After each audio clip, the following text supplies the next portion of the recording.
Hello viewers, well welcome to another Forza 5 video then.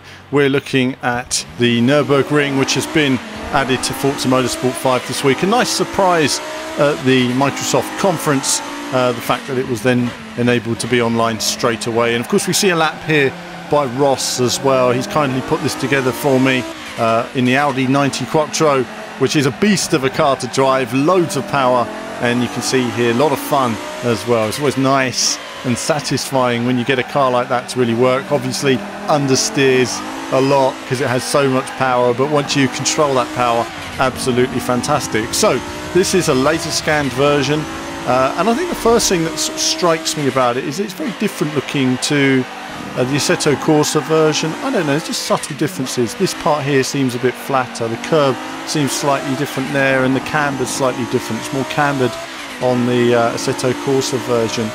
It's interesting that the course looks so different from two companies who have both laser scanned the circuit. I think that's the first thing. It's only little things. There's some areas of the course, such as there, that look good. They're all cambered the same way. We don't know who's right, we don't know who's wrong. I noticed in the comments somebody mentioned of the full screen race we showed that Dan didn't mention laser scanning last year. He didn't. I put it to Dan last year. He didn't say. He said they scanned the courses. Did you laser scan them? No, we used a different technique to scan them. And then they started saying we're laser scanning. So I've no idea if they've laser scanned or used a different scanning technology, but we'll give Forza Motorsport the benefit of the doubt for now. And however you look at it, these courses are way more accurate than anything we had years ago. Go back and play Project Gotham Racing 2 now and you'll see it's a different course. So we're going to move on to the Nordschleife section now as we finish our lap on the Formula 1 circuit. Ross here using the curb, hooking the car on the inside, and then you get this feeling of comfort. I recognise this part of the circuit. I know where we are now. You get into that kind of rhythm. I love this first part of the circuit. Nice and flowing, getting the car in there, carrying as much speed as you can.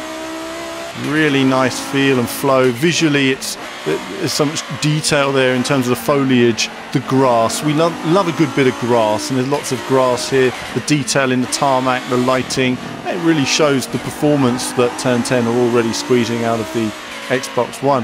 Whatever graphical limitations it has, it looks very nice here, and we can see that in this multicam experience. So down this straight here, I don't have all the names of the straights and corners in front of me, but this is this high-speed section, and you're drifting down the gears a bit, trying to blend the throttle through this section depending on the car you're driving. A lot of cars they can just blend, depends on how much grip you have. And then this flat-out section, I remember on an older Forza they had 1,000,000 tenths, didn't they, in that section? It's a completely different look to it, whereas now they've gone for the authentic experience. You know, they haven't put additional details on there just to keep everybody happy, a few extra balloons in the background. It is what it is, and it looks absolutely fantastic. So Forza 5, it's been out for a few months. I've struggled a bit getting used to the steering wheel. I've been off it for a little while since I did the F1. I haven't been able to get my wheel working properly since.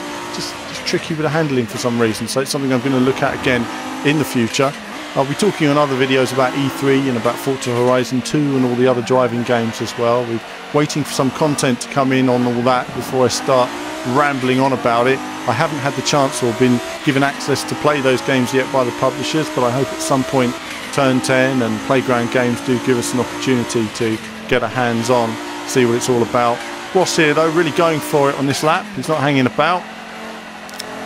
And a lot of these guys, they play these for hours. I don't have the time. Nordschleife has never been my circuit. In fact, if you search the channel, I think I've done one lap on it back in 2009. It's never been my circuit. I'm okay on all this first half. It's just the final quarter of the course that I tend to struggle a little bit on, and it's just such a long lap.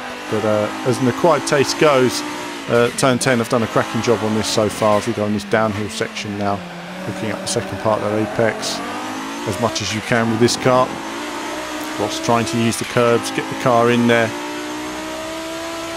And again here, nice detail through this section, all the buildings and the camera crane there. Really nice to see how they put it all together. Going a bit wide on that section, it's always tricky. Get it in early, you can get on the power, and then that way you find time all the way up through the section as we drive towards the sun. Lovely reflection on the tarmac. I love the details. I mean, I'm really appreciating the details that I'm seeing here. Some people will have commented on my meme or mimi, whatever you call them, that I put on about the graphics in Super Hang-On and the comparison to MotoGP recently. The expectations of people are so high now. I mean, this, however you look at it, even in 10 years from now, you're never going to look at this and say it looks terrible. Whereas you look at a PlayStation 1 game and it really does look terrible. But back at the time, I can tell you, some of those games did look amazing. But, you know, if you look at this, you could put it next to a photograph and say, I know where I am on the circuit. And there's a nice hue as well to the tree, sort of look to it, misty, bloomy look. Really works well for this type of environment. So it's nice that Microsoft took the time to add this. One thing is tracks. A lot of people have been asking for circuits to be added to Forza, so I'm sure it will take time. The modelling of a circuit like this requires a lot of resource, a lot of time to get right, so clearly they've wanted to bring this into the franchise, and it will only grow. You know, Forza 6 probably next year will have again more circuits, more cars, more options, and it will get back to where people wanted Forza to be. I think releasing Forza as a launch title was ambitious by Microsoft. Was it the right thing to do? Who knows? But with no major rivals from Sony, I think it was fair enough. This year, of course, you're going to have more games coming out. Funnily enough, though, we haven't seen Project Cars. I know a few people have been asking me about that, but it wasn't shown on the Xbox One. Curious that it's sort of being held in the background for the moment, but we'll see. That will certainly give Forza 5 some competition from Forza 5 fans. It will be a very similar approach in terms of the simulation driving.